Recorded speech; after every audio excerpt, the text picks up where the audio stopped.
إن الحمد لله نحمده ونستعينه ونستغفره ونعوذ بالله من شرور أنفسنا ومن سيئات أعمالنا من يهده الله فلا مضل له ومن يضلل فلا هادي له وأشهد أن لا إله إلا الله وحده لا شريك له وأشهد أن محمدا عبده ورسوله أما بعد فإن خير الحديث كتاب الله وخير الهدي هدي محمد صلى الله عليه وسلم وشر الأمور محدثاتها وكل محدثة بدعة وكل بدعة ضلالة وكل ضلالة في النار.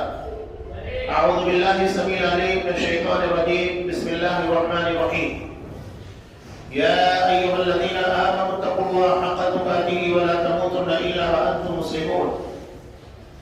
يا أيها الناس اتقوا ربكم الذي خلقكم من نفس واحدة وخلق منها زوجها وبث منهما رجالا كثيرا ونساء واتقوا الله الذي تساءلون به والأرحام إن الله كان عليكم رقيبا. يا أيها الذين آمنوا اتقوا الله وقولوا قولا سديدا يصلح لكم أعمالكم ويغفر لكم ذنوبكم ومن يطع الله ورسوله فقد فاز فوزا عظيما. وقال تلك أمة قد خلت لها ما كسبت ولكم ما كسبتم ولا تسألون عما كانوا يعملون.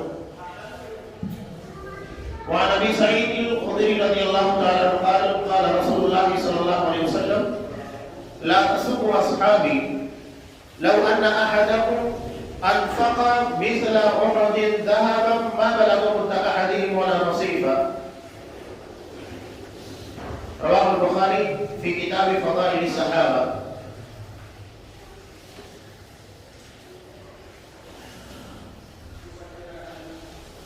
تمام قسموں کی تعریفات اللہ رب العالمین وحدہ لا شریک کے لیے لائق و زیبا ہے جو ساری کائنات کا تنہا خالق و مالک ہے، اور بے شمار درود و سلام ہو اللہ کے آخری نبی جناب کریم محمد رسول اللہ صلی اللہ علیہ وسلم کی ذات مقدسہ پر. محترم سامعین، عزیز ماں بہنوں،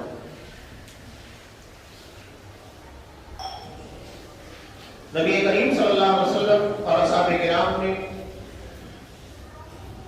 اللہ کے آخری دین اسلام کے لیے جو محنتیں اور کاوشیں کی، اس بات کی سراہنا ستائش قرآن مجید میں موجود ہے، نبی کریم صلی اللہ علیہ وسلم کی احادیث میں بھی. آپ صلی اللہ علیہ وسلم کی کاوشوں کے بارے میں قرآن مجید کہتا ہے لعلک باخع نفسک علی آثارہم ان لم یؤمنوا بہذا الحدیث اسفا. ایسا لگتا ہے شاید کہ آپ اپنی جان کو ہلاکت میں ڈال دیں گے اگر وہ اس حدیث پر، قرآن پر، اللہ کے دین پر ایمان نہ لائے. یا صلی اللہ علیہ وسلم کی محنت اور کاوش. بخاری کی روایت میں آپ صلی اللہ علیہ وسلم نے ایک مثال دیتے ہوئے کہا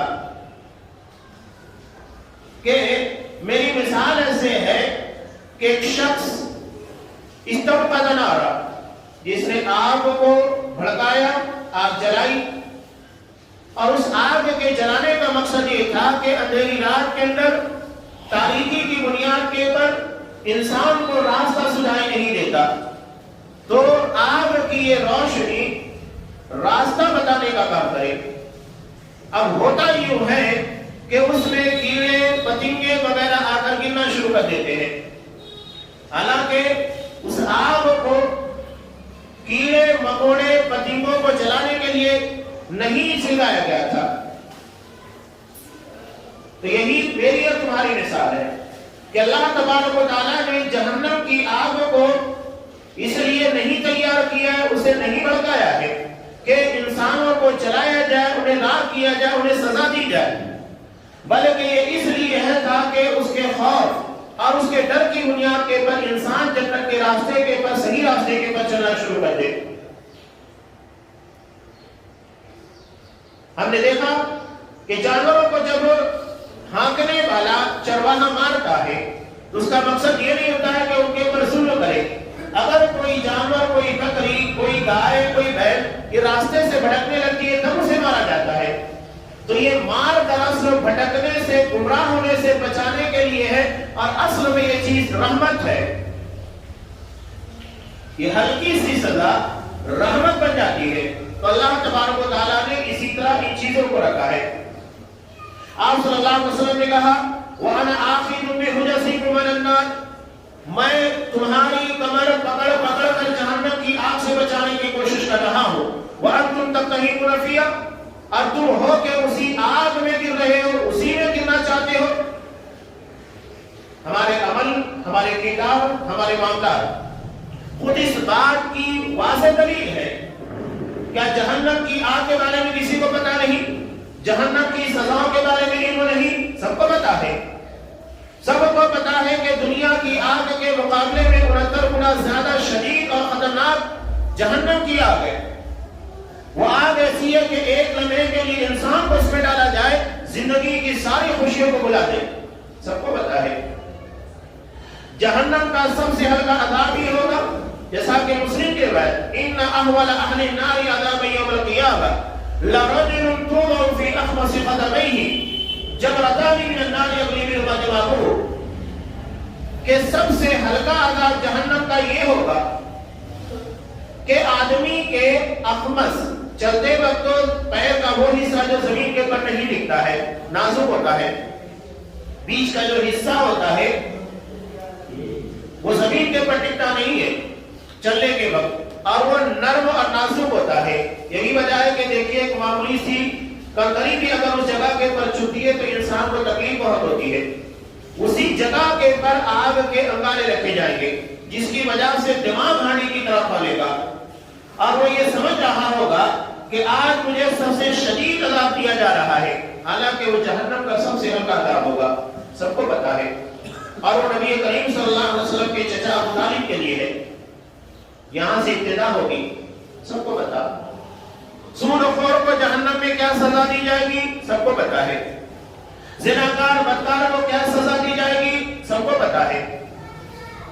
اور آپ صلی اللہ علیہ وسلم وہی جملہ استعمال کر رہے ہیں.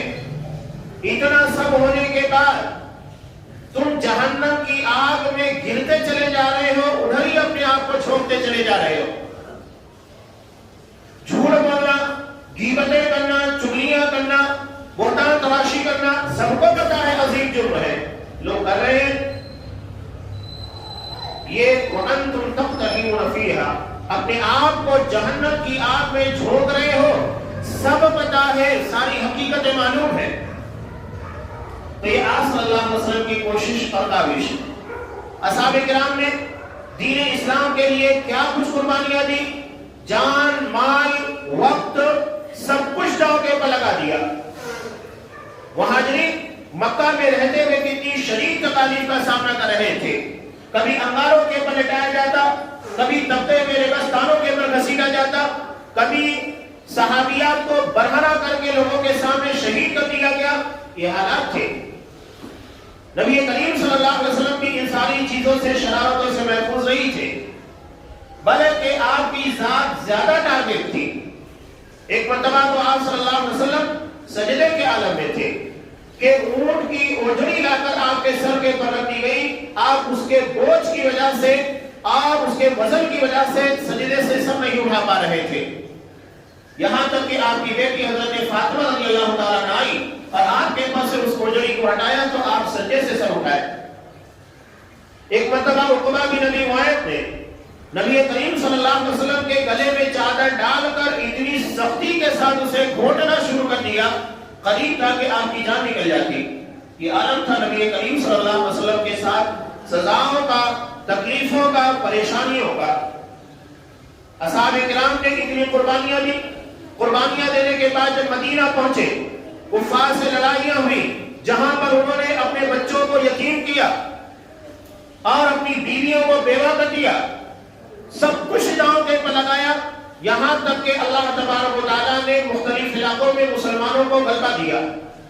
اور ایک وقت آیا کہ مکہ فتح ہوا، اور یوں سمجھ لینا چاہیے کہ عرب کی قیادت و سیادت مسلمانوں کے ہاتھ میں آ گئی.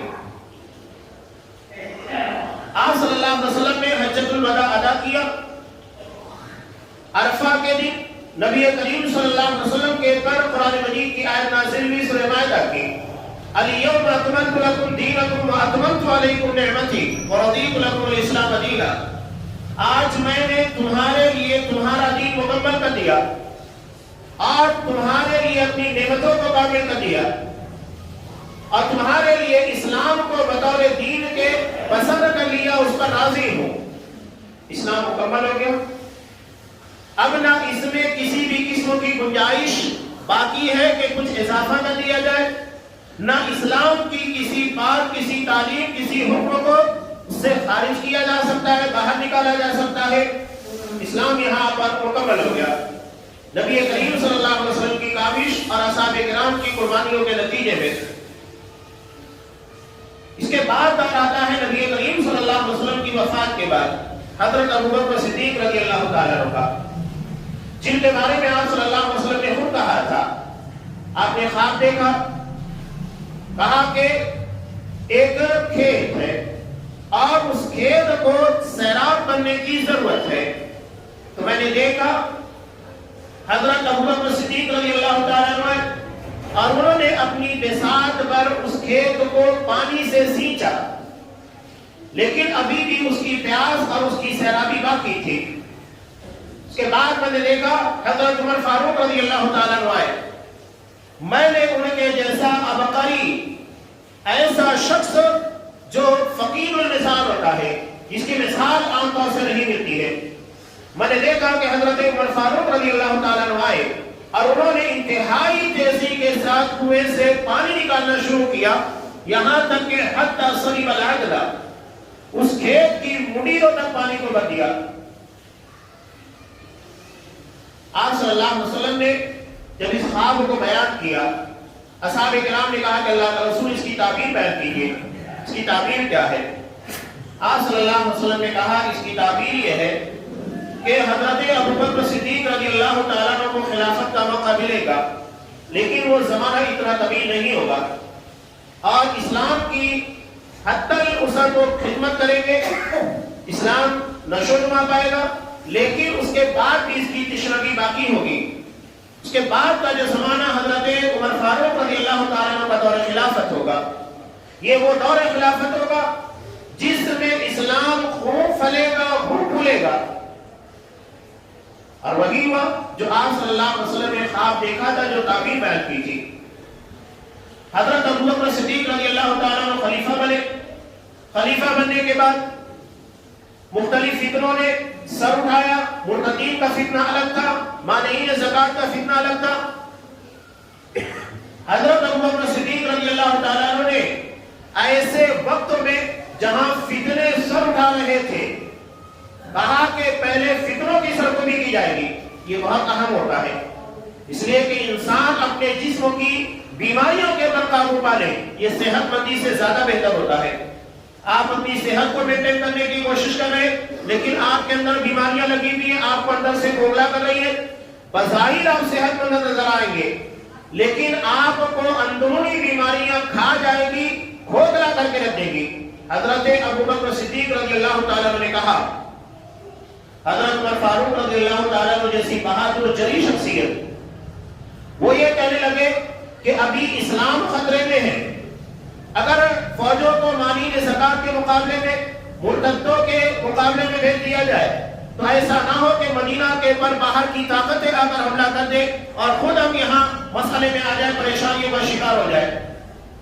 حضرت ابوبکر صدیق رضی اللہ تعالیٰ عنہ نے حضرت عمر فاروق رضی اللہ تعالیٰ عنہ کے سینے کے پر ایک ہاتھ مارا اور کہا، اسد فی الجاہلیہ جبان فی الاسلام، کہ جاہلیت کا شیر اسلام میں بزدلی کی باتیں کرتا ہے۔ اگر مدینہ میں امہات المؤمنین کے کپڑوں کو جانور گھسیٹ لے کر چلے جائے مجھے گوارا ہے، لیکن محمد رسول اللہ صلی اللہ علیہ وسلم کے دین کے پر آ جائے، کوئی نبی کریم صلی اللہ علیہ وسلم کے لائے ہوئے دین، لائے ہوئی شریعت کے پر حملہ کرے، اس کا انکار کرنے کی کوشش کرے، یہ مجھے گوارا نہیں ہے۔ حضرت عمر فاروق کہتے ہیں کہ یہاں تک کہ اللہ نے میرا سینہ کھول دیا کہ ابوبکر صدیق ہی حق پر ہے، ان کی رائے ہی صحیح ہے، اور ہوا بھی رہی۔ فتنوں کی سرکوبی کی گئی، مانی زکات دینے سے جو رک گئے تھے، جو قرآن مجید کا غلط استدلال کر رہے تھے کہ قرآن نے خود من اموالہم صدقہ، زکات دینے کے لیے نبی کریم صلی اللہ علیہ وسلم کو کہا ہے۔ اب چونکہ نبی کریم صلی اللہ علیہ وسلم کی وفات ہو گئی ہے، لہذا اب ہمیں زکات دینے کی ضرورت نہیں۔ جب نبی ہے نہیں تو زکات کون لے گا؟ قرآن نے نبی کو زکات دینے کا حکم دیا، جب نبی نہیں ہے اس کا مطلب زکات نہیں دینا ہے۔ قرآن مجید کا غلط استدلال۔ حضرت ابو بکر صدیق رضی اللہ تعالیٰ عنہ نے کہا کہ اگر وہ بکری کا ایک بچہ بھی زکات میں دیتے تھے تو میں اسے وصول کروں گا، انہیں دینا ہوگا، اس کے بغیر انہیں چارے کار نہیں ہے۔ اور آخر وہ دینے کے پر مجبور ہوئے۔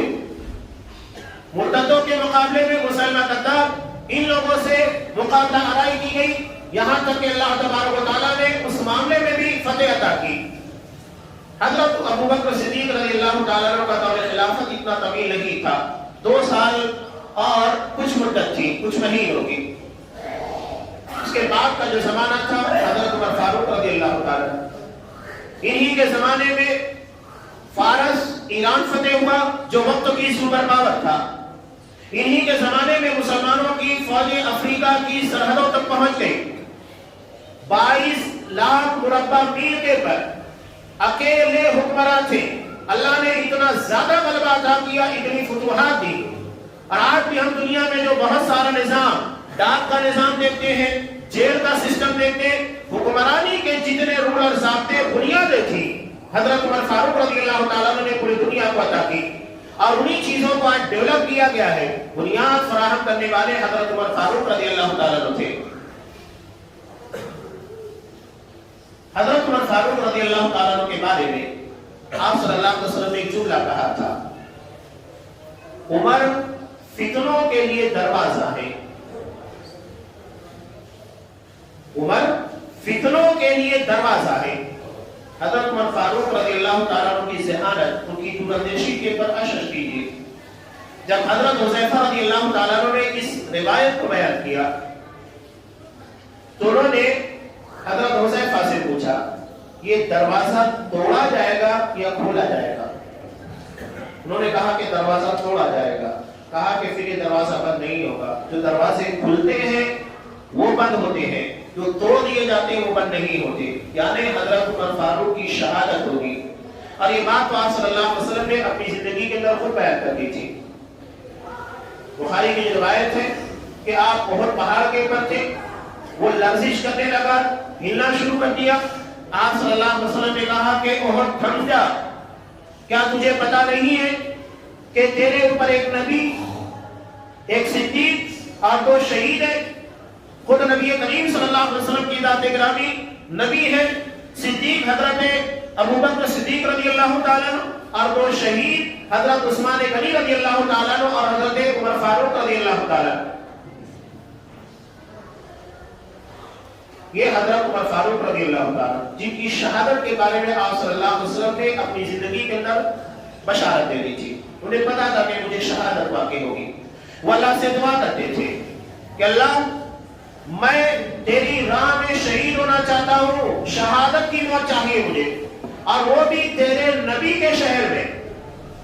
لوگ کہا کرتے تھے عمر دونوں میں سے کوئی ایک خواہش پوری ہوگی، یا تو تمہیں شہادت ملے گی یا تو نبی کریم صلی اللہ علیہ وسلم کے شہر میں وفات ملے گی۔ حضرت عمر کہا کرتے تھے ساری چیزیں میرے رب کے لیے کوئی مشکل نہیں ہے، اور ہوا بھی وہی۔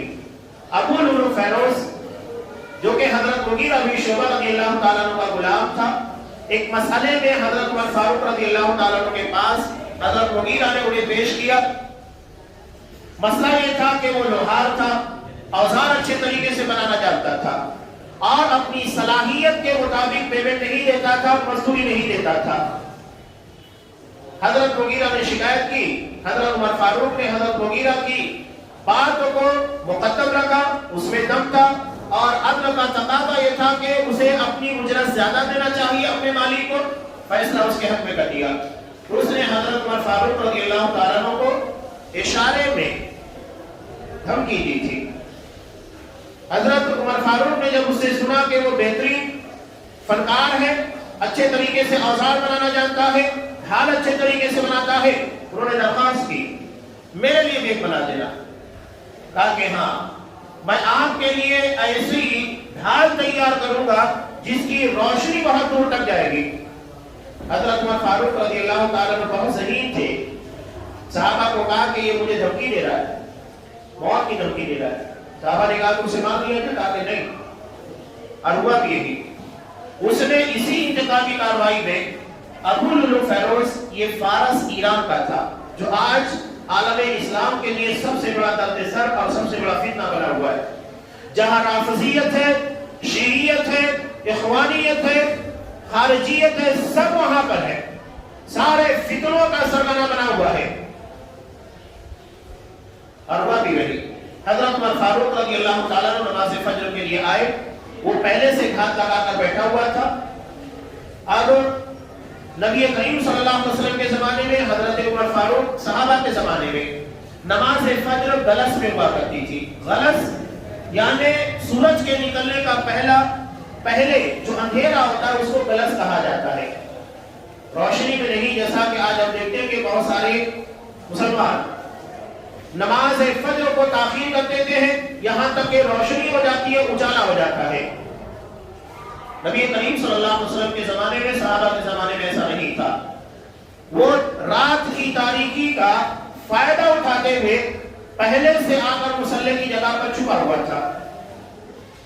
حضرت عمر فاروق رضی اللہ تعالیٰ عنہ جیسی آئے, اس نے کاری وار کیا. اس کی بنیاد کے اوپر ان کا پیٹ اور آنکھیاں کٹ گئی, بے ہوش ہو گئے.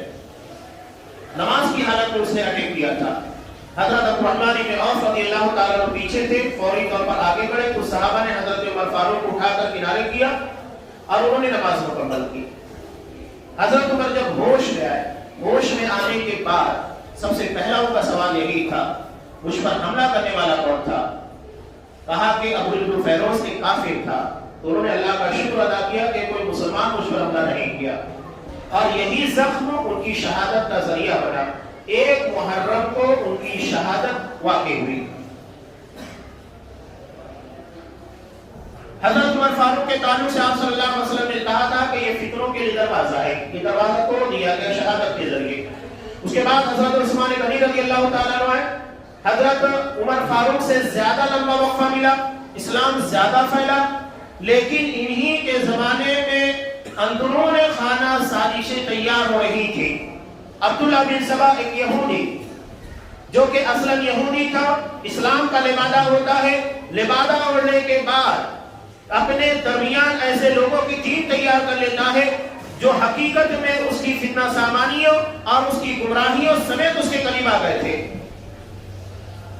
ہر سماج اور معاشرے کے اندر آپ کو اس طرح کے افراد ملیں گے. اس نے ایسے فتنہ پروروں کو اپنے قریب کیا. سب سے پہلا اٹیک اس کا عقیدے پر تھا, اس لیے کہ پتا ہے عقیدہ بگڑے گا سارے معاملات بگڑ جائیں گے.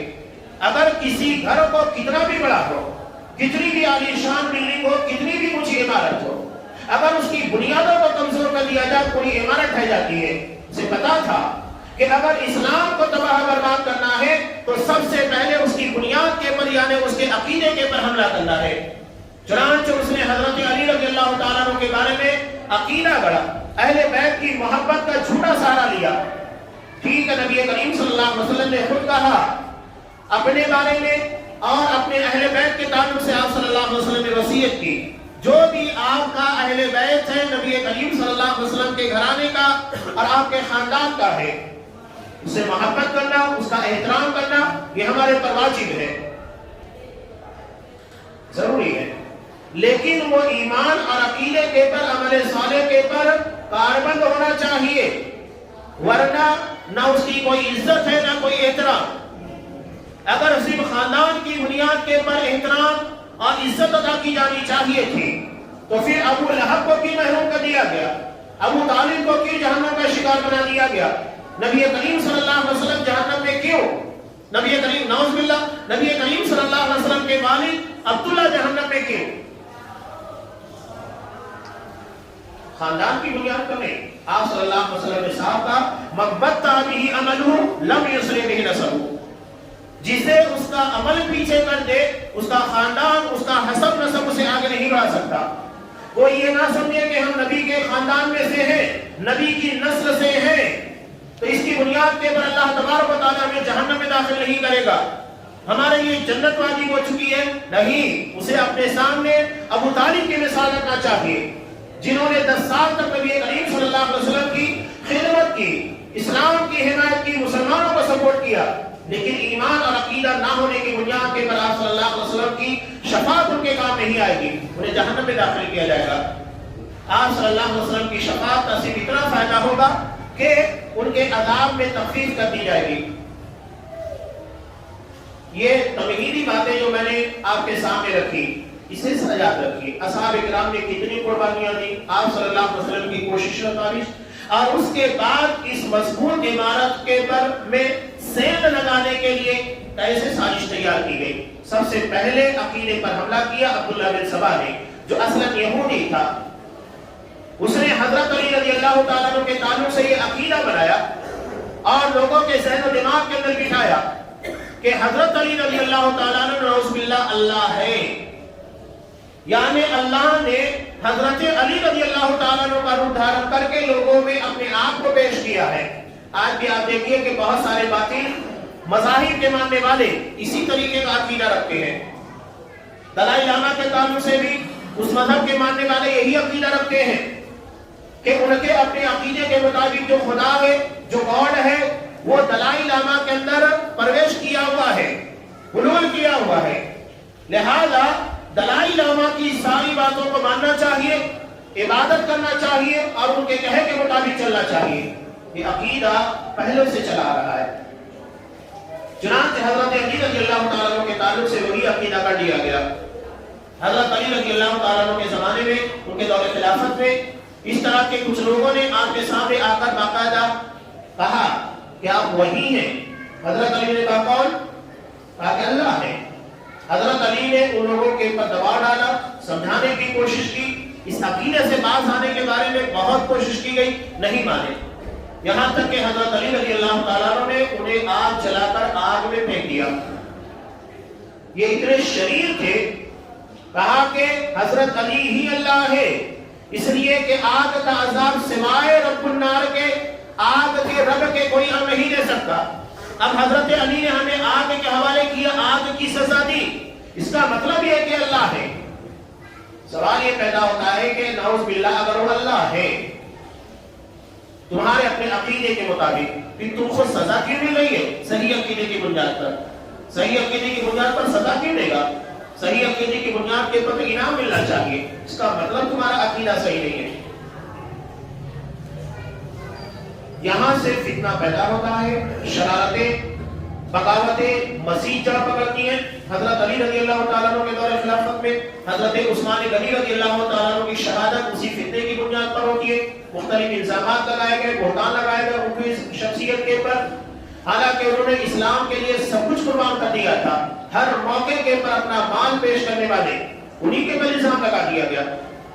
اس کے بعد مظلومانہ شہادت تاریخ کی پیش ہوئی، 40 دن تک انہیں اپنے گھر میں نظریں بند کر کے رکھا گیا اور اس کے بعد ان کی مظلومہ شہادت پیش آئی۔ حضرت علی رضی اللہ تعالیٰ عنہ کا دور خلافت فتنوں سے، سازشوں سے بھرا ہوا تھا۔ ان کے لیے بڑا مسئلہ یہ تھا کہ جو لوگ حضرت عثمان غنی رضی اللہ تعالیٰ عنہ کی شہادت میں اور ان کے قتل میں شامل تھے، وہی ان کی فوج میں بھی تھے۔ وقت کا تقاضا یہ تھا کہ بڑے فتنوں سے پہلے مقابلہ کیا جائے، یعنی لوگوں کے درمیان ان لوگوں کو سزا نہ دی جائے، پہلے اپنے حالات کو مستحکم کیا جائے، حالات مستحکم ہونے کے بعد پھر ان لوگوں کے پر سزا کو لاگو کیا جائے، قصاص کیا جائے، اور یہی بہتر تھا۔ لیکن حالات کا تقاضا ایسا نہیں تھا۔ اب یہ حضرت علی رضی اللہ تعالیٰ عنہ کے قریب رہ کر خود حضرت علی رضی اللہ تعالیٰ عنہ کے خلاف سازش کی، یہاں تک کہ ان کی شہادت واقع ہوئی۔ ان کے بعد ان کے بڑے بیٹے حضرت حسن رضی اللہ تعالیٰ عنہ مسند خلافت کے پر آئے۔ یہاں ایک بات یاد رکھیے گا، لوگ کہتے ہیں کہ حضرت امیر معاویہ رضی اللہ تعالیٰ عنہ نے اپنے بیٹے حضرت یزید علیہ الرحمہ انہیں جب امیر بنا دیا، خلیفہ بنا دیا، تو خلافت ملوکیت میں تبدیل ہو گئی، خلافت ملوکیت میں تبدیل ہو گئی۔ یعنی باپ کے بعد بیٹا، بیٹا کے بعد اس کا بیٹا۔ خلافت کا مطلب یہ ہے کہ لوگوں کے مشورے سے کسی کو حاکم متعین کیا جائے۔ یہاں پر مشورہ الگ چیز ہو گیا، خاندان اور نسل کی بنیاد کے پر باپ کے بعد بیٹا، بیٹے کے بعد اس کا بیٹا بنے گا، یہاں سے سارا نظام درم برہم ہو گیا۔ یہ صرف الزام ہے، اس لیے کہ اگر یہ چیز اسلام میں ناپسندیدہ ہے، بادشاہ کے باپ کے بعد بیٹا، بیٹے کے بعد اس کا بیٹا خلیفہ بنے، تو اسلام نے اس کو کبھی بھی پسندیدہ نہ رکھا ہوتا۔ بنی اسرائیل میں بطور نعمت کے حضرت موسیٰ علیہ السلام نے کہا تھا وَجَعَلَكُمْ مُلُوكًا، یہ اللہ کا انعام ہے کہ اللہ نے تمہارے درمیان بادشاہوں کو متعین کیا۔ آج لوگ انہی بنیادوں کے پر جو کہ حقیقت میں اسلامی بنیادیں نہیں ہیں، سعودی عرب کو ٹارگٹ کرتے ہیں، کویت کو ٹارگٹ کرتے ہیں، جہاں پر بادشاہت ہے۔ حالانکہ دنیا میں آج اسلام سب سے بہتر شکل میں اگر آپ کو کہیں ملے گا تو سعودی عرب، اس کے بعد کویت ہے، لیکن آج اغیار کی ساری سازشوں کا نشانہ سعودی عرب اور کویت آپ کو نظر آئے گے۔ جھوٹے الزامات لگانا، جھوٹی خبریں پھیلانا، یہاں تک کہ 3000 ویب سائٹ مسلسل کام کر رہی ہے سعودی عرب کے خلاف خبریں پھیلانے میں، جو کہ جھوٹی ہوتی ہیں، حقیقت کے پر مبنی نہیں ہوتی، اور اس میں ہمارے بہت سارے سلفی حضرات بھی ان خبروں سے دھوکہ کھا جاتے ہیں اور سعودی عرب کو گالی دینا شروع کر دیتے ہیں۔ ایک لمبی سازش ہے۔ کفر کی نگاہ میں اگر کوئی چیز سب سے زیادہ کھٹکتی ہے تو وہ اسلام ہے، جو کہ شفافیت کے ساتھ باقی ہے، اور وہ آپ کو سعودی عرب، کویت وغیرہ میں ملے گا۔ اس لیے کفر کا سب سے بڑا نشانہ آپ کو سعودی عرب نظر آئے گا، اخوانیت کا، رافضیت کا، شیعیت کا۔ انہیں معلوم ہے کہ اسلام کی بنیادیں اسی جگہ کے پر پختہ ہیں، اگر ہم نے ان بنیادوں کو ہلا دیا تو اسلام باقی نہیں رہے گا، مسلمان ختم ہو جائیں گے۔ اور اسلام کے نام کے پر کیا ہوگا؟ خانقاہیت ہوگی، صوفیت ہوگی، جو کہ اسلام نہیں ہے، دراصل جاہلیت ہے جسے اسلام کے نام کے پر پیش کیا جا رہا ہے۔ صوفیت کی پہلی سیڑھی یہ ہوتی ہے کہ آپ اپنے شیخ، جس کے آپ مرید ہیں، جو آپ کا پیر ہے، اس کے بارے میں نعوذ باللہ بالکل اللہ تبارک و تعالیٰ کی طرح عقیدہ رکھنا کہ ہر وقت اللہ تبارک و تعالیٰ جس طرح بندے کے پر نظر رکھتا ہے، آپ کا پیر آپ کے پر نظر رکھتا ہے۔ جس طرح اللہ تبارک و تعالیٰ ہر وقت اپنے بندے کی مدد کر سکتا ہے، تمہارا پیر بھی اسی طرح تمہاری مدد کر سکتا ہے۔ یعنی اللہ کے مقام کے پر ایک جاہل کو، ایک بے بس کو، ایک مخلوق کو لا کر بٹھانا ہے، یہ صوفیت ہے۔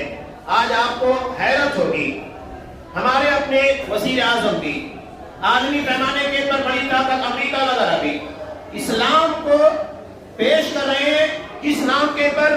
صوفیت کے نام پر۔ اور اس طرح کی کانفرنسیں جو صوفیوں کی ہوتی ہیں، باقاعدہ فنڈنگ کی جاتی ہے، حقیقی اسلام کے نام کے پر انہیں پیش کیا جاتا ہے۔ انہیں پتا ہے کہ یہ اصل اسلام نہیں ہے، یہ ڈپلیکیٹ اسلام ہے، اور اسلام کے بالکل خلاف طاقت ہے۔ کفر کبھی بھی ایسی طاقت کو بڑھاوا نہیں دے گا جو اصل میں اسلامی بنیادوں کے پر قائم ہے، وہ اسے بڑھاوا دے گا جو اسلام کی بنیادوں کو کھوتی ہیں۔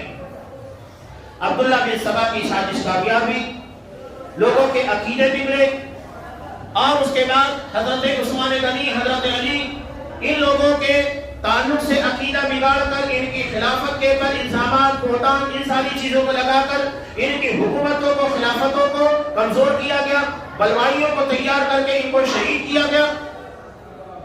اس کے بعد حضرت حسن رضی اللہ تعالیٰ عنہ، جن کے تعلق سے نبی کریم صلی اللہ علیہ وسلم نے کہا تھا کہ میرا یہ بیٹا سردار ہے، جو نبی کریم صلی اللہ علیہ وسلم کے نواسے تھے، حضرت حسن رضی اللہ تعالیٰ، اللہ تبارک و تعالیٰ ان کے ذریعے سے مسلمانوں کے دو گروہوں کے درمیان صلح کرائے گا۔ چنانچہ جب وہ مسند خلافت پہ تھے، آپ صلی اللہ علیہ وسلم کی حدیث روایت تھی، چنانچہ انہوں نے حضرت امیر معاویہ رضی اللہ تعالیٰ عنہ کے حق میں دستبرداری اختیار کر لی، تاکہ عالم اسلام کا صرف ایک خلیفہ ہوگا، اور وہ حضرت امیر معاویہ رضی اللہ تعالیٰ عنہ کے 40 ہجری کے اندر یہ تصفیہ ہوا، صلح ہوئی۔ آپ صلی اللہ علیہ وسلم کی حدیث کے مطابق فتنے ختم ہو گئے۔ 20 سال تک حضرت امیر معاویہ رضی اللہ تعالیٰ عنہ عالم اسلام کے بلا شرکت غیر خلیفہ تھے۔ مسئلہ ہوا ان کی وفات کے بعد، جب ان کے بیٹے حضرت یزید رحمہ اللہ، یہاں پر لوگوں کے درمیان حضرت یزید کے تعلق سے قافیہ بنا لیا گیا ہے، یزید پلید نعوذ باللہ، لوگ اس نام کو رکھتے نہیں ہیں، اتنا زیادہ اس نام کو بدنام کر دیا گیا ہے کہ لوگ اس نام کو رکھنا پسند نہیں کرتے ہیں، جبکہ یہ نبی کریم صلی اللہ علیہ وسلم کے سالے حضرت امیر معاویہ رضی اللہ تعالیٰ عنہ کے بیٹے ہیں، ایک صحابی کے بیٹے، اور انہوں نے اپنی مرضی سے انہیں خلیفہ نہیں بنایا تھا، یہ اصحاب کرام کی رائے تھی، اور اتنا ذہین خاندان، اتنی ذہین نسل، حضرت امیر معاویہ رضی اللہ تعالیٰ عنہ کے تعلق سے ان کی ماں ہندہ، جب ایک عرب بہت ذہین ہوا کرتے ہیں، آپ معمولی پر سمجھئے گا، اللہ تبارک و تعالیٰ نے عربوں کو جو ذہانت دی ہے، آج بھی دنیا میں اس کا کوئی مقابلہ نہیں کر سکتا، آج بھی اللہ نے عقیدے کی بنیاد کے پر سعودی عرب اور جہاں جہاں عقیدہ توحید کے ماننے والے ہیں ان لوگوں کو جو غلبہ دیا ہے، اغیار آج بھی ڈرتے ہیں، اسرائیل ڈرتا ہے، حقیقی بات بتا رہا ہوں، لوگ صرف شو کرتے ہیں، حقیقی بات ہے کہ وقت کی سپر پاوریں ڈرتی ہیں، اس لیے کہ توحید سے بڑھ کر کسی کے اندر طاقت نہیں ہوتی ہے، یہ اللہ تبارک و تعالیٰ کی وحدانیت کا نتیجہ ہے، بہت صحیح ہوتے ہیں۔ ایک عورت نے کہا، حضرت امیر معاویہ رضی اللہ تعالیٰ عنہ چھوٹے ہی تھے، وہ کہنے لگی کہ اس بچے کو دیکھنے کے بعد لگتا ہے کہ یہ اپنی قوم کا سردار بنے گا، بچپن میں اتنا ذہین ہوتے تھے، ایک بچے کو دیکھنے کے بعد کہہ رہے ہیں کہ اپنی قوم کا سردار بنے گا، تو ان کی ماں کیا کہتی ہے، حضرت ہندہ رضی اللہ تعالیٰ عنہ، آکے دکھ ہے اس کی زندگی پر، اگر یہ قوم نہیں بلکہ پورے ملک کے پر حکومت نہ کرے، اور ان کے قول کے مطابق اللہ تبارک و تعالیٰ نے ذہین کتنے پیارا، اللہ نے وہ سرداری عطا کی، وہ حکومت عطا کی، 20 سال تک مسند خلافت تک بلا شدت گئے تھے، اللہ نے اتنا بڑا غلبہ عطا کیا۔ اب حضرت یزید کے بعد جو معاملہ پیدا ہوا، میں جو بتانا چاہ رہا ہوں کہ کربلا کا جو واقعہ پیش آیا، یہ تاریخ اسلام کا حصہ ہے، اسلام کا نہیں، ایک بات یاد رکھیے گا، اسلام 10 ہجری میں مکمل ہو چکا تھا، اب 10 ہجری کے بعد جتنی باتیں قیامت تک پیش آئیں گی وہ تاریخ اسلام کا حصہ ہوگی، اسلام نہیں ہوگی، اسلام 10 ہجری کو مکمل ہو چکا ہے، نہ اس میں کوئی کمی کی جا سکتی ہے نہ اضافہ کیا جا سکتا ہے، اب یہ 50 سال کے بعد ایک واقعہ پیش آتا ہے کہ اسلام کیسے بن گیا، اسلام داؤں کے پر کیسے لگ گیا۔ ہم حضرت حسین رضی اللہ تعالیٰ عنہ کو اس لیے مظلومانہ شہید کہتے ہیں کہ انہیں دھوکہ دے کر خود ان کی روایتوں کے مطابق 36,000 خطوط لکھے گئے تھے کوفہ سے کہ آپ یہاں پر آئیے، بغاوت کی جا رہی تھی، آپ یہاں پر آئیے، ہم آپ کو خلیفہ بنائیں گے، اور جب وہاں اپنے بھائی کو بھیجا، اپنے بھائی عقیل کو دھوکے سے انہیں شہید کر دیا گیا۔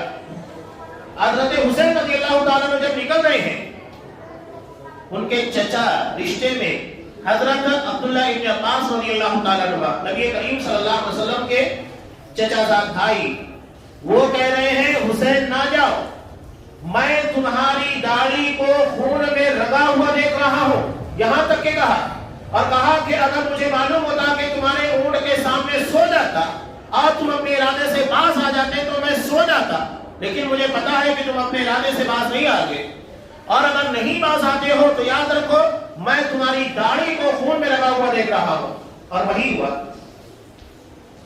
حضرت حسین رضی اللہ تعالیٰ عنہ کو دھوکے سے بلایا گیا، مظلومانہ شہید کیا گیا 10 محرم کو۔ 10 محرم ہمارے لیے خوشی کا حقیقت ہے، شرعی اعتبار سے دن ہے، اسی دن حضرت موسیٰ علیہ السلام کو فرعون کے ظلم سے نجات ملی تھی۔ آپ صلی اللہ علیہ وسلم نے روزہ رکھنے کا حکم دیا، یہود رکھا کرتے تھے، ان کی مخالفت میں کہا کہ 9ویں تاریخ کو بھی روزہ رکھا جائے، 9 محرم کو بھی 10 محرم کو بھی 2 روزے رکھے جائے۔ آپ صلی اللہ علیہ وسلم نے کہا کہ رمضان المبارک کے بعد سب سے افضل روزہ محرم کا روزہ ہے، حالانکہ یہ رمضان المبارک کے روزوں کے پہلے فرض تھا، لیکن رمضان المبارک کے روزے جب فرض ہو گئے تو اسے ایک مستحب قرار دیا گیا، اتنا بہتر روزہ ہے۔ اور آپ صلی اللہ علیہ وسلم نے کہا کہ میں امید رکھتا ہوں کہ یہ سال گزشتہ کے گناہوں کا کفارہ ہوگا، 1 سال کے صغیرہ گناہوں کا کفارہ، اتنی بڑی فضیلت۔ شکرانے کے طور پر روزہ رکھنے کا حکم دیا گیا.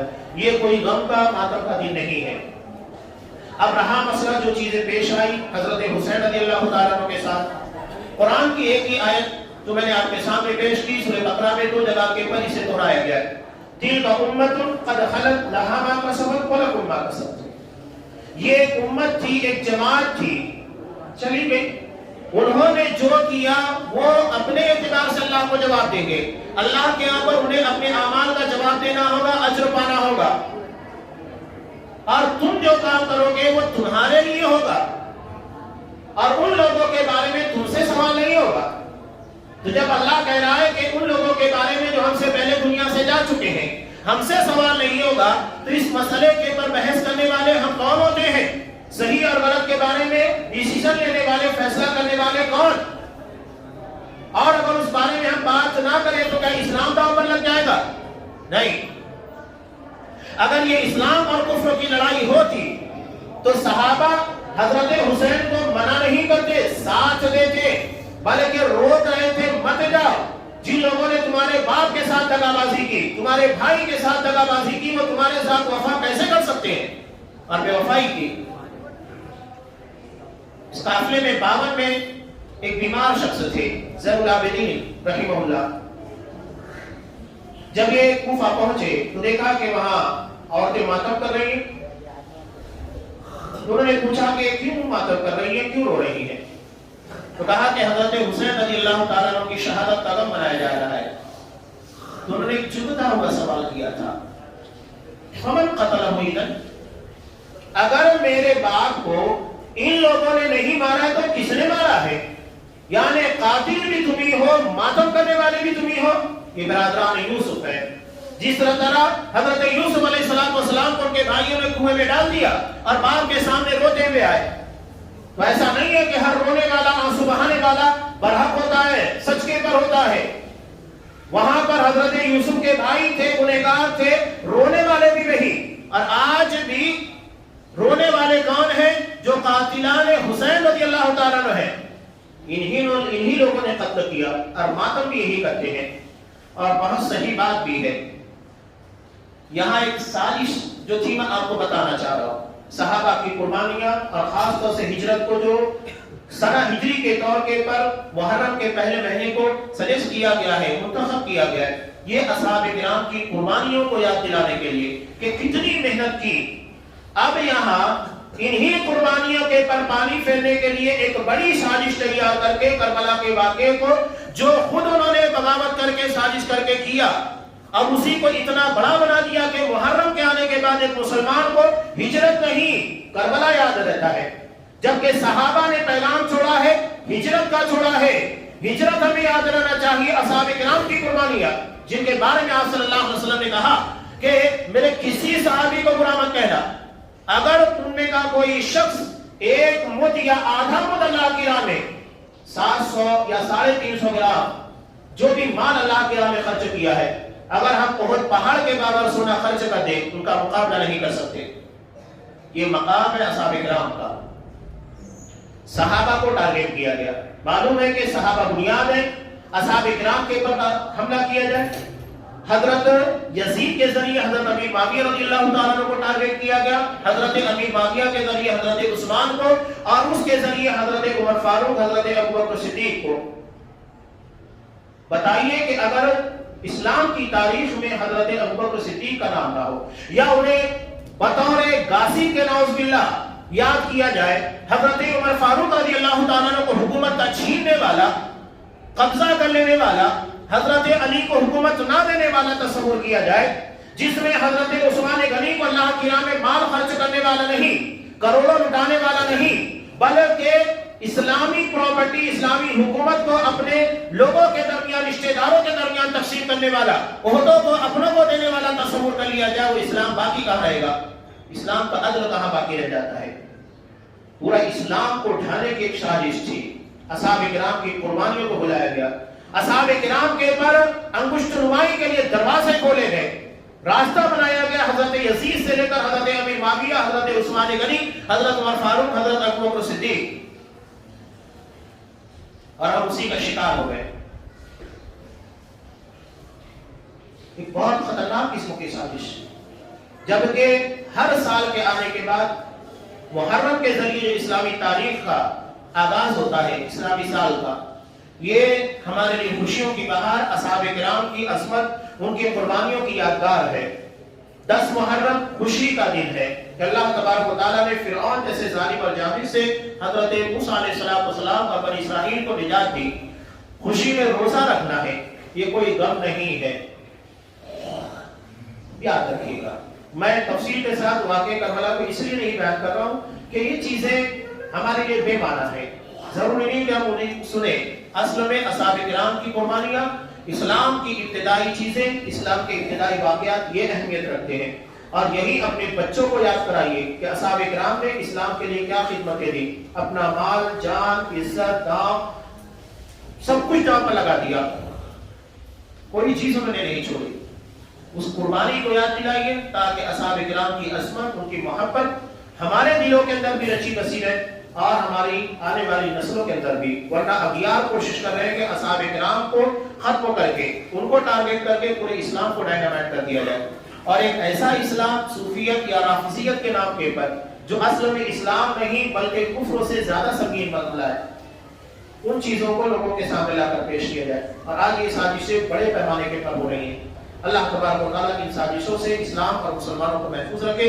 اصحاب کرام نے جو قربانیاں اسلام کے لیے دیے، اللہ تبارک و تعالیٰ اسے قبول فرمائے، ہمارے دلوں میں اصحاب کرام کی ویسی ہی محبت رکھے جیسا کہ نبی کریم صلی اللہ علیہ وسلم نے ان سے محبت کرنے کا حکم دیا ہے۔ حالات ابھی پتہ ہے سبھی کو اچھی طریقے سے، رحمت بارہ کی بنیاد پر کئی ہفتوں سے مسلسل بارش رکی ہوئی ہے، یہ بھی دراصل بنیادی طور پر ہمارے گناہ، ہماری خطا اور غلطیوں کا نتیجہ ہے۔ ایسے موقع کے پر کثرت کے ساتھ استغفار کرنا چاہیے، اللہ سے توبہ کرنا چاہیے، کہ اس لیے کہ یہی دروازہ ہے جو ہمارے لیے اللہ کی رحمت کو کھول سکتا ہے۔ رحمت کا دروازہ یہی ہے، توبہ استغفار، تو کثرت کے ساتھ اس کا اہتمام کرتے رہنا چاہیے۔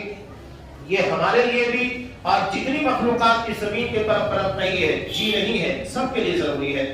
تو ایسے موقع پر خصوصیت کے ساتھ اللہ تبارک و تعالیٰ کی جناب میں توبہ استغفار کیا جائے، اپنی غلطیاں پیش کی جائے، جو خطائیں غلطیاں اس سے اپنے آپ کو بچانے کی کوشش کی جائے، اور پروردگار ہمیں اپنے گناہ اور اپنی غلطیوں سے آگاہ ہونے کی توفیق دے، ان گناہ اور غلطیوں سے بچنے کی توفیق عنایت فرما۔ پروردگار یقیناً خطا کار گنہگار ہے، لیکن تو غفار ہے، بڑا بخشنے والا، بڑا رحم کرنے والا۔ پروردگار تو اپنی اسی غفاریت، اسی رحیمیت اور کریمیت کی بنیاد کے پر ہمارے گناہوں کو بخش دے، اور اسی بخشش کے بہانے رحمت بارہ جو ہم سے رکی ہوئی ہے، اسے تو نے روک رکھا ہے، سارے اختیارات تیرے ہاتھ میں ہیں۔ پروردگار تو ہمیں اپنی رحمت سے نواز دے، پروردگار تو ہمیں پیاسا نہ رکھ، پروردگار تو ہمیں اپنی رحمت سے محروم نہ رکھ۔ پروردگار جو خطائیں اور غلطیاں تیری رحمت، تیری طرف سے اترنے والی برکتوں کو روکے ہوئے ہیں، ان ساری غلطیوں اور خطاؤں سے ہمیں بچنے کی توفیق عنایت فرما۔ پروردگار جب تک ہمیں دنیا میں اسلام پر رکھ اور ہمارا خاتمہ ایمان کے پر فرما۔